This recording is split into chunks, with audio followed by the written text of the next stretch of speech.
Welcome to KPBS 10 News and SDSU School of Public Affairs mayoral debate for this special election. I'm Peggy Pico with KPBS. And I'm Virginia Shaw with 10 News. So just how lively will this debate be? Well, the candidates will have a chance to challenge one another and answer your questions about issues important to San Diego. 10 candidates qualified for the ballot, and in an effort to conduct a discussion that allows for time to delve deep into the issues, we've limited participation to the top 4 candidates, according to an independent poll. Now, they are San Diego City Councilman David Alvarez, former San Diego City Attorney Mike Aguirre, former State Assemblyman Nathan Fletcher, and San Diego City Councilman Kevin Faulconer. We begin with opening statements. Each candidate has 1 minute. The order was determined by a random draw. Councilman David Alvarez is first. Your time begins now. Well, thank you very much for having me. I'm glad to be back on my campus, San Diego State University. I'm a native San Diegan who was born and raised here. My parents came in the 70s. They were immigrants to this country. My mom was a fast food worker. My dad was a janitor. And we had a tough time growing up. It was a hardworking family that wanted to make sure that I had an opportunity to be successful. And in this wonderful city of ours, I've had that opportunity. I was the first one in my family to graduate from high school and go on to college. And a couple years ago, I decided to take on a challenge that had not been taken on by anybody in my family. I decided to run for city council. And I won. I was elected with a supermajority of voters. And I've shown over my course on the council that we can get things done for this city that I love so much, that I grew up in, and I want to make sure is a better place for my family to live in. I have a daughter and a wife.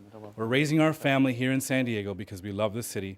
We want to make sure that it's better for everyone, whether it's eliminating our budget shortfalls and making sure that we give back into our community through the services in the neighborhood. Those are my priorities, and I'm glad to be here today. All right, thank you, David Alvarez. Mike Aguirre, you're next. Your time begins now.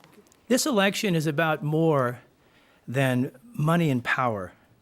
Morally, it matters who wins, because this year, city officials spent more money on 17,000 pensions than they spent on fire protection for 1.2 million people here in San Diego. While they were spending so much money on pensions that they exceeded the IRS limits, 50% of our roads were in poor condition or worse. Upon the education of the people of San Diego rests the fate of our city.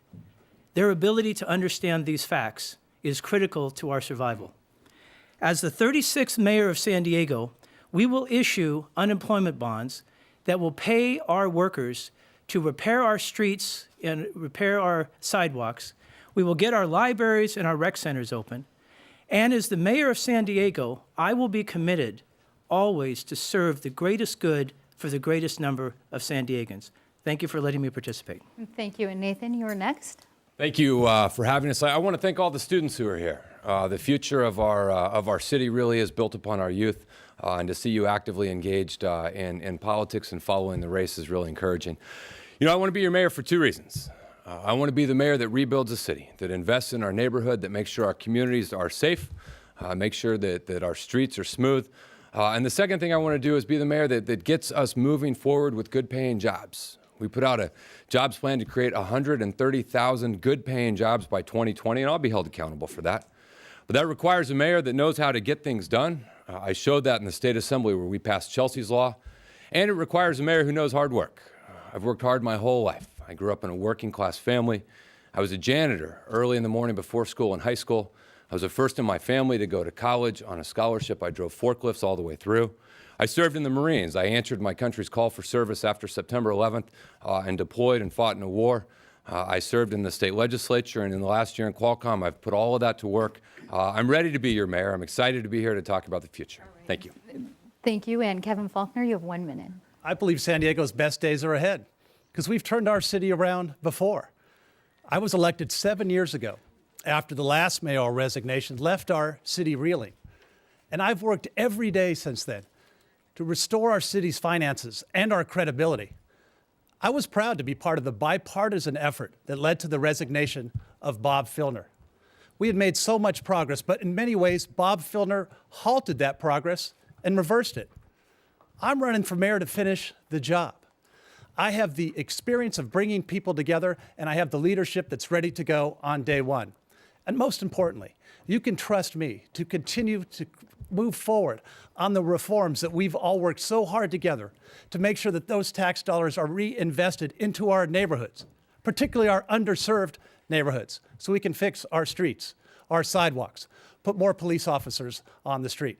That's why I'm running for mayor. I'm looking forward to an honest conversation about our city's future, and more importantly, the path on how we get there. Thank you. Thank you, gentlemen. Our first question is submitted by SDSU student Jacqueline Castillo. Her question, what is San Diego's biggest problem? And can you offer a solution? That question goes to Mike Aguirre. You have 1 minute. San Diego's biggest problem is the structural deficit that we have that impinges on all other opportunities. One of the things we learn in economics is when you spend money on one thing, like $8 billion on pensions, the opportunity cost is you don't have it available to spend on roads, libraries, rec centers, all the other essential services that the city should be providing. The biggest problem we have is that the public doesn't understand the nature of the pension problem. It was a $5.9 billion problem in 2005. It is now an $8 billion problem. We used to spend $161 in 05. Now it's $275. And what's happened is our politicians have put us asleep.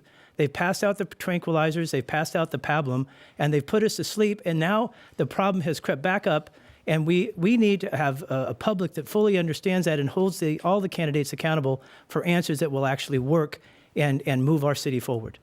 And Nathan Fletcher, same question. You have 30 seconds to respond. Yeah, I think the biggest challenge facing our city is that we're not doing the basic things that residents should expect. We aren't putting police officers on the street at the level we need to make sure people are safe. We aren't investing in the basic things that people need. Our roads have gone from the 8th worst to the 4th worst in the last 5 years. And there aren't those economic opportunities. There is no economic development strategy or jobs plan for how we get San Diegans back to work in those good-paying middle-class jobs. I've laid out plans for how we're going to tackle all of those, bringing a fresh start and a focus on getting things done, and we're ready to go. That's time. Kevin Faulconer, the question again, what's San Diego's biggest problem, and offer a solution? You have 30 seconds. Twofold in 30 seconds. The biggest challenge facing City Hall is to have trust and to restore integrity to our city government, and to have a mayor that's going to stand up and make sure we continue the reforms that we've started so we can reinvest those dollars back into our neighborhood. Because the biggest challenge that is facing our neighborhoods is our streets. Moving forward on street repair, sidewalk repair, making sure that we have more police officers on our street. I'm proud of the police officer recruitment and retention plan that I rolled out last week that has gained strong support from throughout this city. I'm going to ensure that we make the tough decisions to continue reform, to invest those dollars into our neighborhoods. All right. And David Alvarez, same question, 30 seconds. Thank you. I think what's missing at City Hall is real leadership and courageous leadership.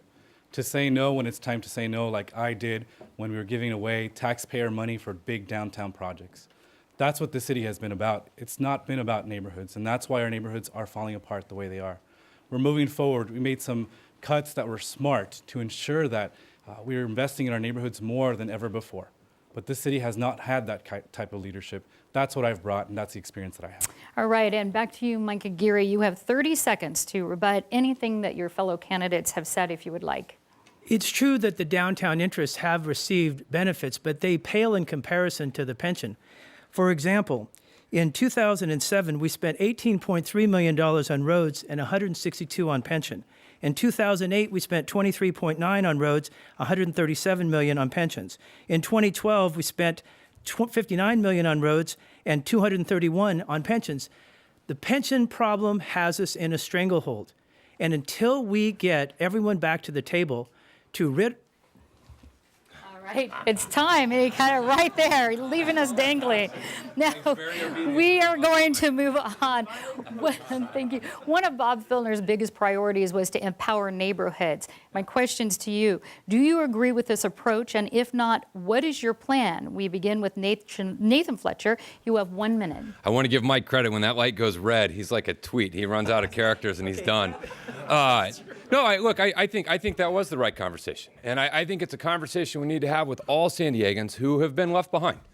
Our city hasn't struggled for lack of finding money to do lots of things except invest in neighborhoods. Your streets have gotten worse. Your response times have gone up. And I think that it is time that we actually demonstrate a real commitment and a real focus to doing the basic things that people want. Having a mayor that's going to show leadership, is going to bring people together, and is going to invest in all of our neighborhoods throughout San Diego.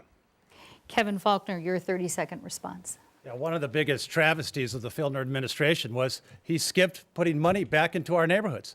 The plan that we had worked so hard from after our city got out of the financial crisis, we made so much headway. We put out a 5-year plan that says we're going to invest those back into our neighborhood. And Bob Faulconer skipped our infrastructure plan for this year. And because of that, we're not doing 80 miles of streets in our neighborhoods from every neighborhood up and down the city of San Diego. I'm going to get us back on track. I have the experience that knows we cannot afford to repeat the mistakes of the past. We've worked so hard. And so when I'm mayor, I'm going to ensure that neighborhood services are our priority because we will have the dollars to reinvest in those neighborhoods. All right, and David Alvarez, same question, 30 seconds, your plan to empower neighborhoods. I think what people don't understand is that what neighborhoods are talking about is empowerment, not just in the money that gets put in there from City Hall, the money that has not been put there. In fact, what we've seen is like the midnight deal that Assemblyman Fletcher put through the Assembly to ensure that more money went to downtown special projects. That's the type of leadership we do not need. And what we mean by neighborhood empowerment means that we make sure that they have a voice in the process.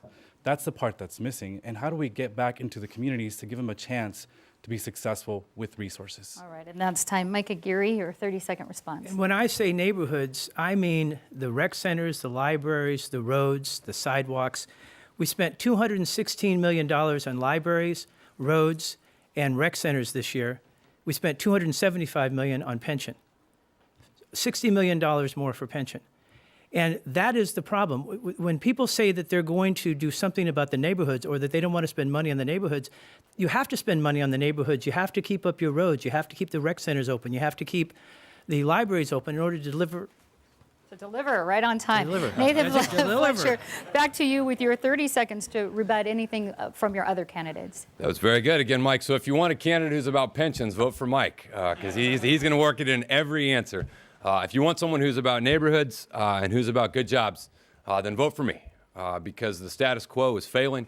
It's not demonstrating the commitment to neighborhoods. It doesn't have a plan to get you back to work. I have both, and I'm ready to lead, and I'd be honored for your vote. All right, gentlemen. California was just ranked by a nonprofit tax foundation as the 3rd worst in the nation for its business tax climate. Ernesto Vidal joins us now with a question from the audience, and he wants to ask you about jobs. What would you do as mayor to create more jobs? Kevin Faulconer, that question is for you. You have 1 minute. Thank you. First and foremost, we're going to protect the jobs we have here in the city of San Diego.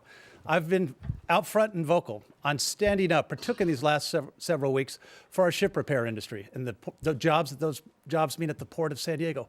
So incredibly important. We stood up as we had to protect our tourism industry, one of the most important things, good paying jobs for San Diegans, and it's a competitive advantage for the city of San Diego that allows us to have that revenue that we can spend in our neighborhoods and to spend in our services. Without those revenue, we don't have the dollars to do what's very important for all of us. But also, we need to be forward thinking as well. We have to bring new ideas and energy. I've been proud to support new technology incubators in my own council district with some seed money from my council office. New exciting technology industries started by local San Diegans, that we can grow that to provide good paying jobs for San Diegans. Because at the end of the day, that's what we want. We want to make sure that we have opportunities for our hardworking families and for all of us and for students who, when you graduate, you're going to have a job to stay here in San Diego. Thank you. And David Alvarez, same question, 30 seconds to respond. Thank you, Ernesto, for the question. I think first and foremost, we got to make sure that we actually invest in the neighborhoods to create those jobs. There's a piece that I wrote that was published by the paper. It talks about grassroots economics. Grassroots economics is when we actually start to build our neighborhoods to create good neighborhoods that includes good paying jobs. Something that we haven't done in this city. We haven't invested in that way so that people who can live and work and play, as we call it, within their own confines of their neighborhood so that they can enjoy San Diego. That's the way we're going to attract more employers so they want to come here and bring their companies here. All right, that's time. And Mike Aguirre, what do you like to do as mayor? What would you do to create more jobs? Well, what I mentioned before is an idea that a former mayor, Austin, had in 1931, a Republican mayor, in which we issued unemployment bonds in order to rebuild the city. That's what I want to do. I think it's a level-headed idea. It's something that will produce real jobs and will put people to work to help rebuild our city. The reason also that I am in favor of project labor agreements, I'm in favor of minimum wage, prevailing wage, collective bargaining, because we have to get purchasing power into the hands of the middle class of the city of San Diego. And I had so much more to say, There's so much more to say. We'll come back to you. Now, I do have to, so Nathan Fletcher, you have 30 seconds, what you would do as mayor to create more jobs. Yeah, we've seen over the course of the recession the erosion of the middle class, and my jobs plan is specific. We have a plan to create 130,000 new jobs by 2020 by rebranding us the world's most innovative city and launching an entire campaign about the creative and innovative economies. But we also want to invest in manufacturing. Over 500,000 manufacturing jobs have come back to America, and we want those jobs to come back here. Those are good jobs with good wages. You can buy a home, you have health care, you can put your kids in college.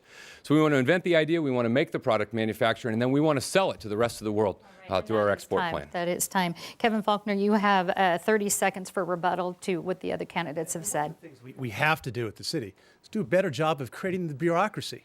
So when our small companies and our small businesses are starting, they know that when you interact with the city of San Diego, you're going to have a surety of process. There's going to be clear rules of the road.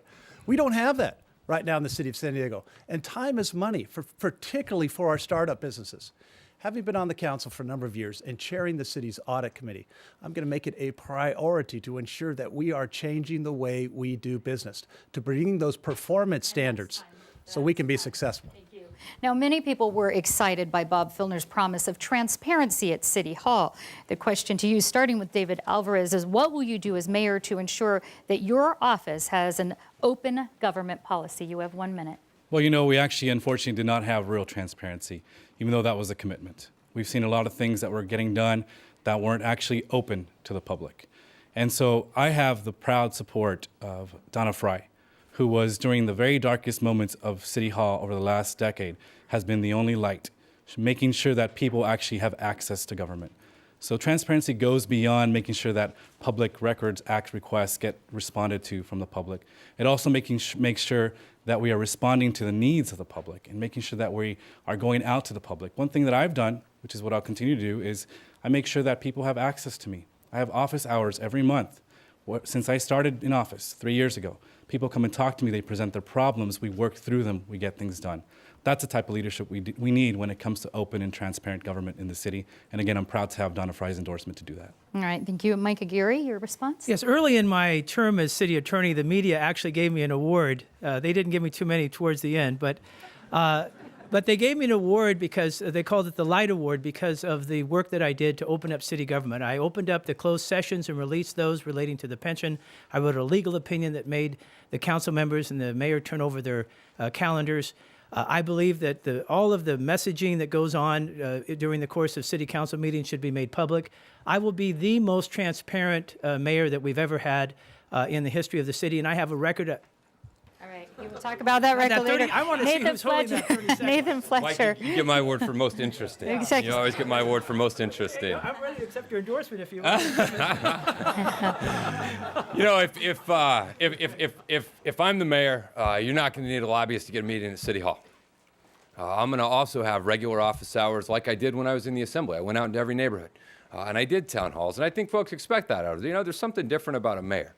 It's personal. It's someone you want to be able to ask questions and see, and so I've committed to going into the neighborhoods to do that, along with continuing the tradition of Saturday office hours on the weekends, because regular San Diegans need to know that if they have a question or an issue, they can find their mayor and get an answer.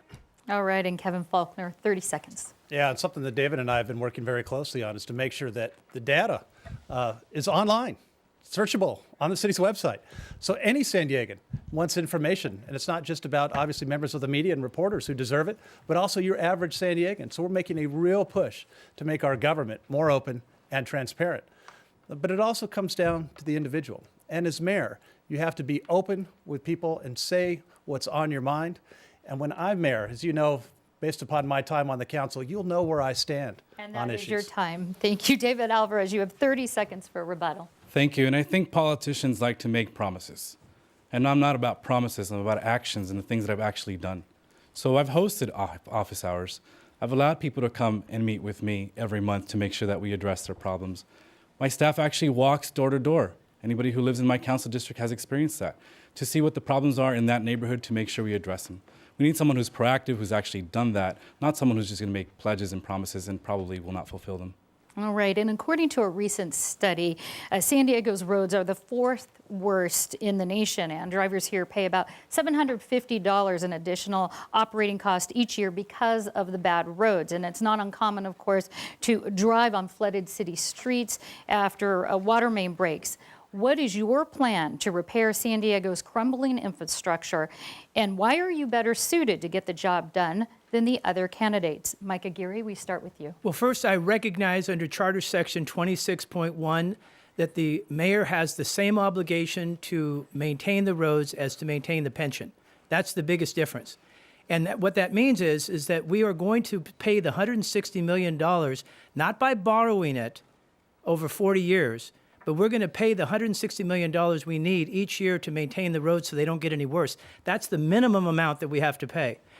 We then can borrow, and what I'm suggesting by using the unemployment bonds, we then can borrow to actually rebuild our roads, not repair the roads, but rebuild the roads. That's what you use borrowed money for. You don't maintain your ongoing costs by borrowing money. That's like charging your groceries on your credit card. You pay as you go. Long term, you can put it on a bond. That's the biggest difference between myself and the others. Well, not so much the others here, but I think Kevin may have a different point of view about that. But that's why, and also I have the record. Okay, thank you. That is time. God, I can't get that. We're really not cutting them. Nathan Fletcher, your plan for fixing crumbling infrastructure in the city. Mike keeps running out of time, but he gets pensioned in on every answer. Look, we've got to go. I've pledged as mayor. The first thing we're going to do when I take office, the first 6 months I'm going to spend is going to be going to every neighborhood, hopefully working with Councilmember Alvarez and Councilmember Faulconer. I'm hoping they're both still on the council, to come up with that list of things that the last decade has neglected. To come up with the list of things that need to happen. We're going to get the best minds together and come up with a financing plan and a timeline. And then we're going to actually get it done, because we've seen our city find a lot of money for a lot of things over the last 10 years, just not neighborhoods. All right, and Kevin Faulconer. Yeah, you're going to have a mayor to me that's committed to road repair and road work. We've worked too hard to turn back, and as I mentioned before, Bob Filner stopped that road work this year. I don't care what neighborhood you live in. Our roads need help, and they need help now. You have to have a mayor that understands that is not just going to talk about it, but is going to have the political will to get it done when there's competing interests. We cannot afford to repeat the mistakes of the past, which is why I feel so strongly about continuing the reforms to give us those dollars to reinvest those back into our neighborhoods. All right, and David Alvarez, your plan and why you believe you're best suited to get the job done in 30 seconds. Right. I'm going to save my colleague here, Mr. Fletcher, 6 months. We actually have the data already. We have it. We've had it for a long time. And what we haven't done is we haven't invested in that way that we need to. We've got data and we've got maps. Anybody can go and see them on our city's website, where you can see which roads are red, meaning they're the worst, which ones are blue, meaning they're in best shape. And so we know what they are. We know what we need to do. We actually had to spend money. And so we've got to dedicate the resources that we have as a city to our roads. It's very simple. All right. And Mike Aguirre, you have 30 seconds to rebuttal your opponent's answers. Data from that 2011 survey reveals that currently only 35% of the city streets can profess a good condition, 40% are fair, and 25% are poor. And the reason for that is in 2007, we only paid $18 million of the $160 million for roads, but we put $162 million in for the pension, my buddy. In 2011, we paid $26 million for roads. We paid $229 for pension. The reason the pension is so important is because the actual pension payment's only $50 million. We're paying five. All right. This is getting to be. Virginia. Thank you very much, and thank you for being so succinct. Next, the candidates are going to be asking each other questions. Stay with us for the debate on more San Diego issues like development and medical marijuana.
Welcome back to the KPBS 10 News and SDSU School of Public Affairs mayoral debate for this special election. And we're going to turn the tables right now.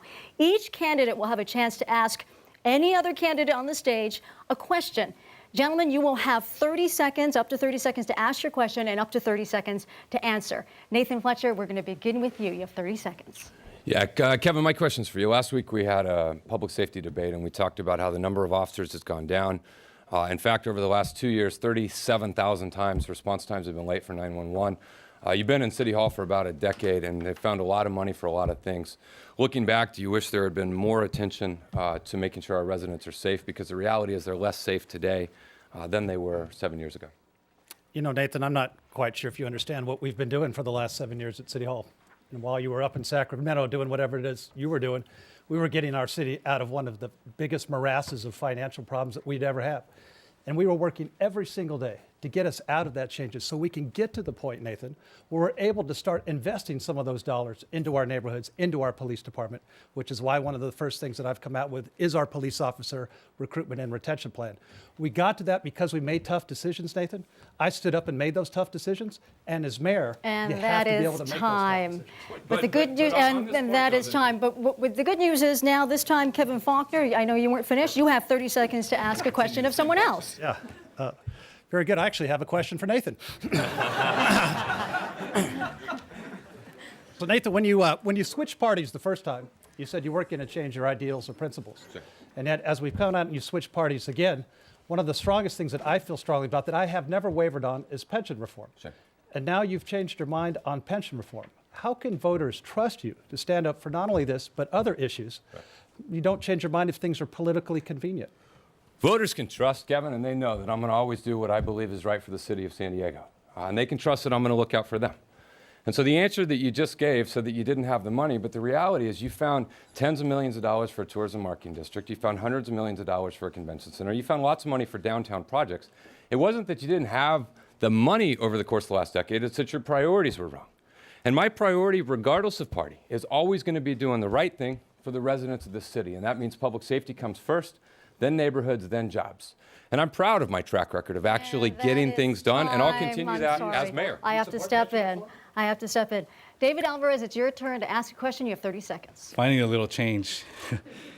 Well, my question is for Nathan, which Nathan and I spent some time talking before I got into this race about the election in the future San Diego, and I'm really actually curious. There's 3 individuals that supported you in the past that I have a lot of questions about as the democratically endorsed candidate, and Democrats want to know. You had your political mentor, Pete Wilson. You had Mitt Romney give money to your campaign, and Karl Rove throw you a fundraiser. As a Democrat and the democratically endorsed candidate, I want to know which one of those 3 do you still admire and why? You know, David, this is your typical partisan politics. I want to make a real clear statement that I'll take support from anyone out there. I'm not going to base it on what party you're in. I'm not going to base it on who you supported in the past. I'm going to be willing to take the support of anyone out there. And David, I would tell you to look to those leaders of the Democratic Party like Congressman Juan Vargas, Congressman Scott Peters, Senator Marty Block, Assemblywoman Lorena Gonzalez, the governor of the state, the speaker of the assembly, who know what my values are, they know what my priorities are, and they're supporting me because I believe I'll be the best candidate. And David, I'll let anyone support me, and I'll bring anyone. I'm sorry, I have to interrupt. I'm sorry, I have to interrupt. Let's go to Mike Aguirre. You have 30 seconds to ask a question. I'm so jealous. I've been a Democrat my whole life. I don't have that kind of support. Now, look. What did I do wrong? Okay. You can join. Mike, First of all, I could go with you. Yeah. No, now listen. Here's the thing. These 3 young men are fabulous people. They are, and I think any one of them would make a great mayor. I have a question for Kevin, but it's a friendly question because the chairman of the Chamber of Commerce has said that the structural deficit is with us and remains. Mayor Sanders said that the structural deficit was over. Oh, I'm sorry. Can you answer that question? Out of time already. God, I can't even get my questions asked. I do like the kindler, gentler Mike Aguirre, by the way. And I'm happy to. Mike, the structural deficit is there, and it's real. And when we talk about structural deficit, it's a fancy word for saying what hasn't the city been doing? We're $900 million behind because of some of those poor decisions before, with our pension deficit that you and I know so long about, because the city wasn't making tough choices, because the city was granting benefits that it could not afford, and so we didn't have the dollars to put into our neighborhood. So yes, as mayor, I understand that. I understand that better than anybody who's on this stage. You have to have the political will to invest those dollars back into our neighborhoods and not make the mistake of trying to grant them the benefits to our employee unions. Thank you, gentlemen. Well, gentlemen, medical marijuana is a hot topic for San Diegans, and this question comes from Jeffrey Gonzalez. Good afternoon. My question is, what is your plans for the future regarding medical marijuana ordinance in San Diego? And Kevin Faulconer, let's go ahead and start with you.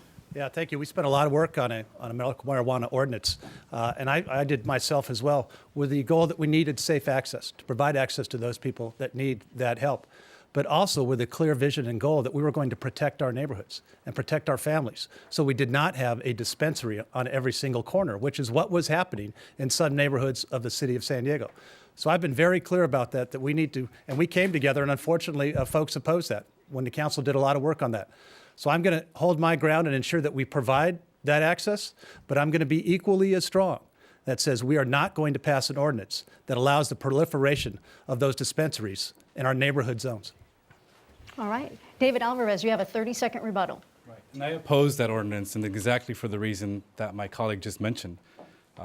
Neighborhoods, particular neighborhoods in the city, were being concentration of these dispensaries. And there's people throughout this entire city that use this medicine, and they should have access to it. And there's also neighborhoods that have been dumped on with like liquor stores and other bad uses in the city that should not be the dumping ground for these types of uses. We need to make sure that there's access across the city and that they're not all concentrated within the one area or one particular community. We got to make sure we have an ordinance. In January, we'll be voting on that. Time. Mike Aguirre, 30 seconds on a medical marijuana ordinance. I hope everyone has a chance to see the documentary Ride with Larry, because you really can see that there is a legitimate need for people that have these the very near-death types of diseases. I, as a former federal prosecutor and the former chief law enforcement officer for the city, will work with the prosecutors to make sure that we get them on board and something that they can live with. But we need to do it expeditiously. We need to remember people are suffering. This is a legitimate issue, but we cannot allow people to take advantage of it. And that is him. Thank you. And Nathan Fletcher, 30 seconds. Yeah, I support compassionate use. I support safe access, and I think consistent with the will of the voters, we've got to figure out a way to do that. It does have to be one that protects our neighborhoods and gives our law enforcement certainty, so they know what the laws are and they know what the rules are and they can enforce them. It's another example of just one of those basic things that cities ought to be doing that hasn't been getting done, and frankly hasn't gotten done for quite a while. And if I'm mayor, we'll build that coalition. We'll bring law enforcement, neighborhoods, and folks who care about compassionate access. We'll figure out a solution and we'll get it done. And that is time. Kevin Faulconer, back to you for a 30-second response to rebuttals. I think my answer was direct enough. That's it. All right, saving us some time here. All right, let's get to our next question.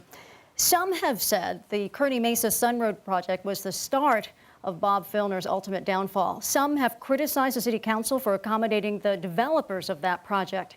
As mayor, how will you make sure development continues without compromising the city's interests? And David Alvarez, that question starts with you. You have 1 minute. Well, you got to start by making sure that our plan updates, which are our guiding documents in every one of our neighborhoods, get adopted. And we're down a path. We're actually moving forward on that.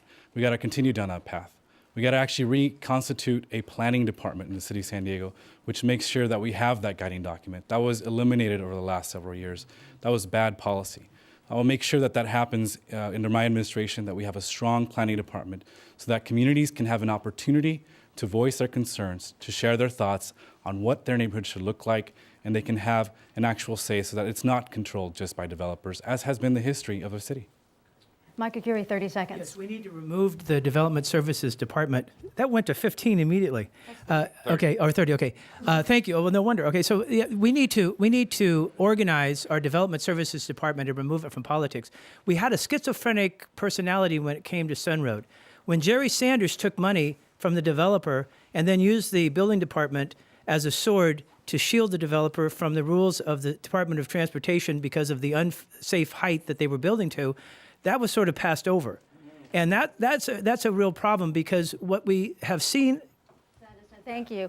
Making sure development continues without compromising the city's interest. Nathan Fletcher, 30 seconds. Well, you need a mayor who's going to always stand up for what they believe is right and what they believe is right for the city. And I've done that. I've always been willing to stand up to tough interests. When I worked on a tax reform measure with Governor Jerry Brown, we stood up to out-of-state companies and to the tobacco industry to do the right thing for Californians.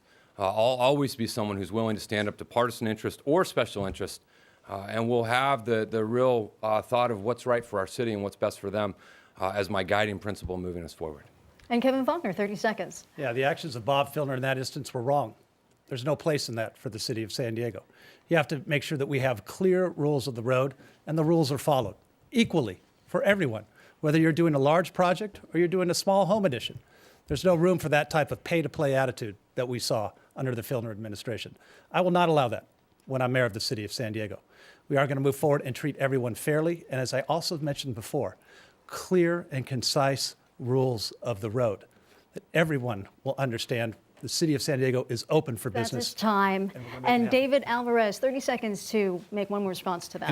Anyone who understands the history of San Diego has noticed that the pay-to-play has been there for a long, long time, unfortunately. What I will make sure is that those plan updates move forward and that catalytic projects that will spur positive growth and development in our communities move forward. The council joined me unanimously last week in pushing forward Brownfield, a $1 billion project that will get jobs here today as soon as next year, and also a commercial on 22nd Street, a corridor that's been abandoned. We're actually going to have housing and business opportunities. Those are the projects we need in our city. Thank you. Well, San Diego has the third largest homeless population in the country, according to a 2012 study. And Rashida Cabrales has a question about this. As mayor, what permanent solution can you propose for the homeless population in San Diego, and how can we fund it? And this goes to Mike Aguirre. You have 30 seconds. Yes, and I want to congratulate KPBS on reporting on the fact that we have the third highest, more than Chicago, more than San Francisco, more than Houston, 10,000 people that are homeless in San Diego. The housing problem cannot be separated from Wall Street. It's a super, super complex issue. But the bottom line is this. When I'm mayor, the city of San Diego will recognize that it is the source of housing of last resort. We are not going to allow da-da-da-da-da. Nathan Fletcher, 30 seconds. Yeah, I think in the city, when we talk about this, we got to take a more holistic approach, which means we don't just talk about where to house people, we talk about how to help rebuild their lives. Because cities are more than a collection of structures, they're people. And I've been out talking to homeless, I've been out doing the surveys, and a lot of folks are first and last paycheck away from being in an apartment. Well, let's help them get back on their feet. We should never tolerate homeless children. We've got to figure out a way to get them out. And the veterans that I served with that came back and struggled, they deserve for their service that we're willing to do it, and we're going to tackle every person. That and is every time. problem. Kevin Faulconer, 30 seconds. Everyone deserves a place to live and a roof over their head. Our families, particularly our children. This is an issue I've spent a lot of time on, realizing that it's not just about providing an emergency bed. It's providing all of the services that we need to help somebody transition out of homelessness. That's why we spend a lot of time on our Connections Housing, a remarkable facility where we're providing transitional beds, counseling, a variety of services to help men and women get back on their feet to not be homeless. I feel very strongly that the city of San Diego has an obligation to help, and I'm going to continue to do that as time mayor. now. A permanent solution to San Diego's homeless population. 30 seconds, David Alvarez. I think if I'm mayor, I'll probably be the first mayor who was ever homeless actually in his past. I spent some time my senior year in high school without a place to live because my home was bought out. So I know what it feels like not to have a place to live, to have to live with friends or out of your car, and unfortunately sometimes out of the street. And so I want to make sure that projects like the one at Connections Housing is the way forward. We have to have the wraparound services to give people the skills, whether it's to take care of them because of their illnesses, to make sure they have a high school diploma or a GED, and give them some skills to actually get a job so they can get their own roof over their head. It's time. Thank you very much. Next question. Just about all of you have talked about some similar priorities, from investing in neighborhoods to boosting public safety. What is the one biggest difference that sets you apart from the other candidates here? This question goes to Nathan Fletcher. You have 1 minute to respond. Yeah, I think the biggest difference that sets me apart is my jobs plan. We have laid out a specific plan. You can view it at nathanfletcher.com. Download a copy of it and view it. But it really talks about embracing the innovative economies with a list of specific goals. But then we talk about our manufacturing plan. As I mentioned earlier, 500,000 manufacturing jobs have come back. We want those jobs here. We want them in San Diego. Those are good jobs with good wages. You can buy a home and put your kids in college. And then we want to take those products we manufacture and we want to sell them to the 90% of the world that lives outside of America. Because I haven't given up on the American worker. I know that they're strong and they're capable. And if we do that, we're going to build good, solid middle-class jobs. We're going to look towards the future with our innovative economies. And I put a goal in there to hold me accountable. 130,000 jobs by 2020. We were the first one to put that forward, and I think it's really the defining characteristic of what I'll do along with investing in our neighborhoods as your mayor. Kevin Faulconer, 30 seconds. You can trust me to continue the job that we've started on reforming this city. I'm not going to change my views depending upon which way the political winds blow. I'm going to stand up for San Diegans in our neighborhoods, even though sometimes those decisions might be politically inconvenient, because I've seen how tough it was to turn our city around.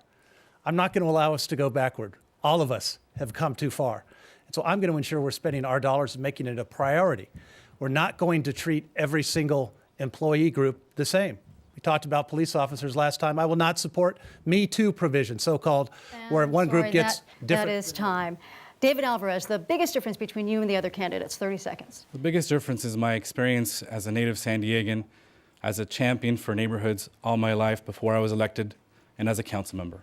I'm the only one who has a proven record of making sure that our neighborhoods are taken care of and they're at the top of the priority.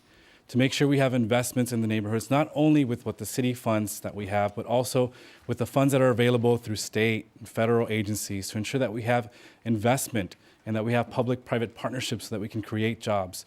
That's what I've pushed for before I was elected as council member, and that's what I'll do as mayor. That is time. Mike Aguirre, 30 seconds. I'm the only candidate that's actually served in a citywide office during the most critical period in the history of the city.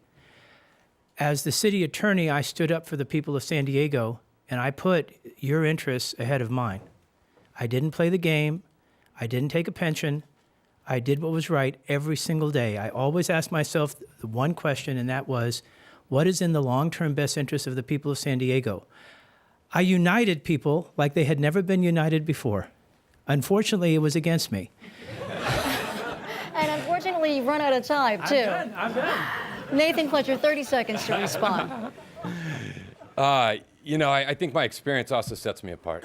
I led Marines in combat, serving overseas in some of the difficult and most stressful environments you can imagine. I demonstrated in the state legislature that you can actually, despite dysfunction and gridlock, bring folks together and get things done, like Chelsea's Law. We did healthcare. We helped people who were struggling to keep their homes. I showed, and now in the private sector, working at Qualcomm, that I can learn how to lead large organizations and how to grow a business. And I'm ready to put all of that experience to work moving our city forward. Time. All right, our next question was submitted by Hugh Boyle through the KPBS Public Insight Network. Question is, he wants to know where you stand on using taxpayer money to fund a new Charger stadium. Kevin Faulconer, that question goes to you. You have 30 seconds. Yeah, Charger Stadium's been in the news a lot lately. Strong supporter of moving forward on a convention center because I said we're a big city. We can do both.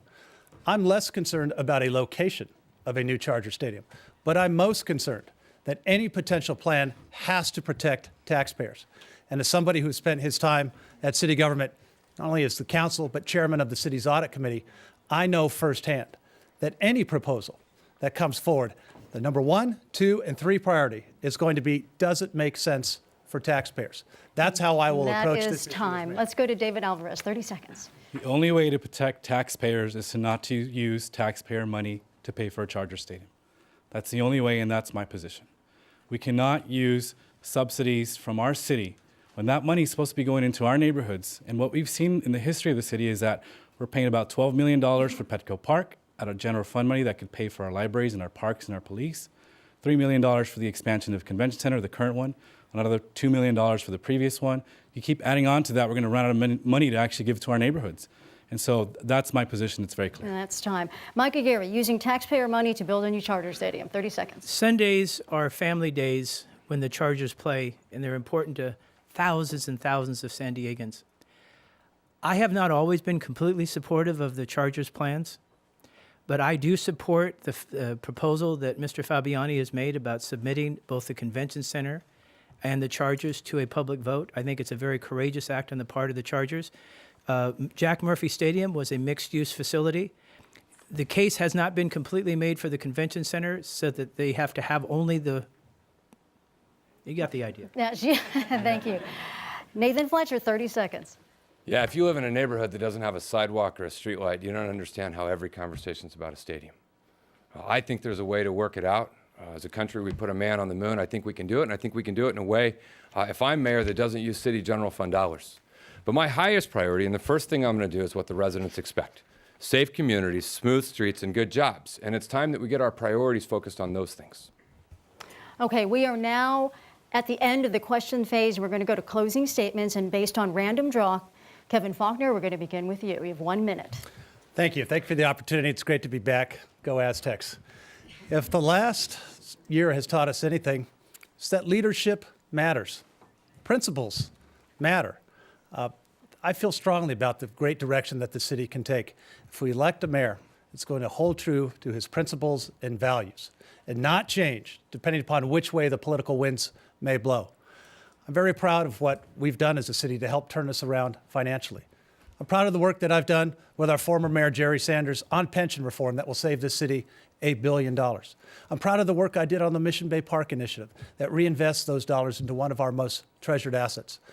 You could count on me to continue to do the work, to put our neighborhoods, to reinvest these dollars on the things that matter most of us as San Diegans, our streets, our parks, our libraries.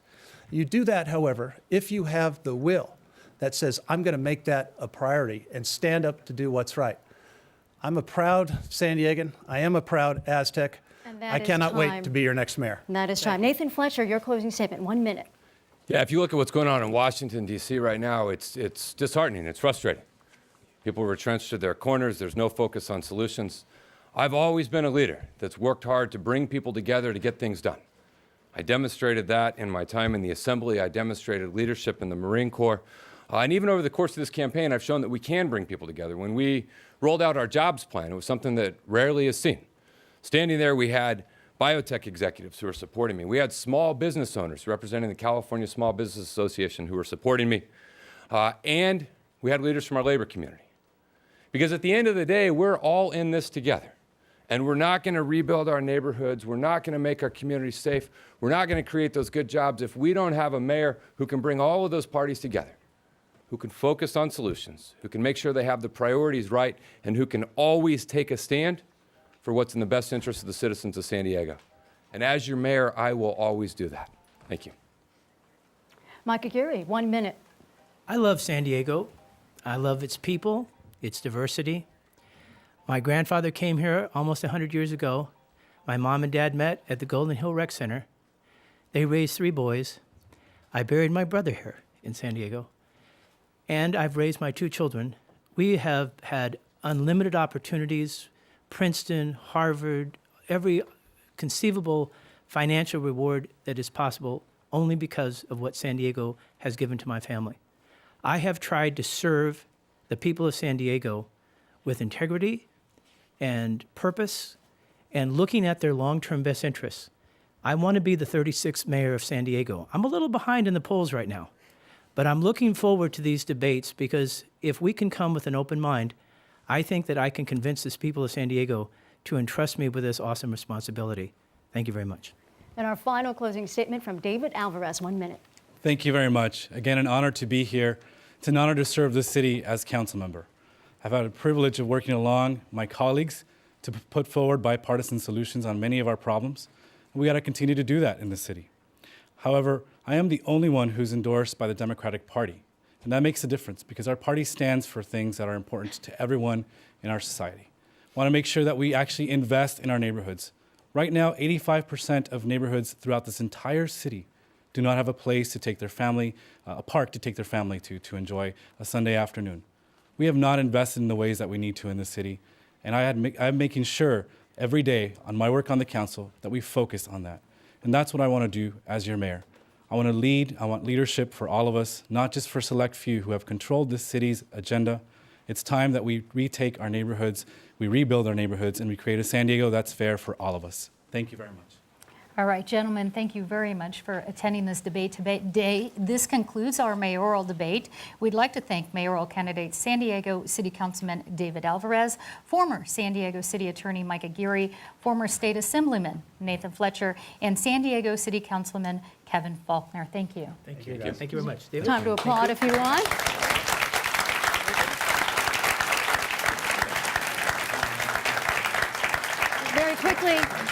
Very quickly, we'd also like to thank our partner, San Diego State University School of Public Affairs, and of course, our studio audience. This time you can applaud for yourself.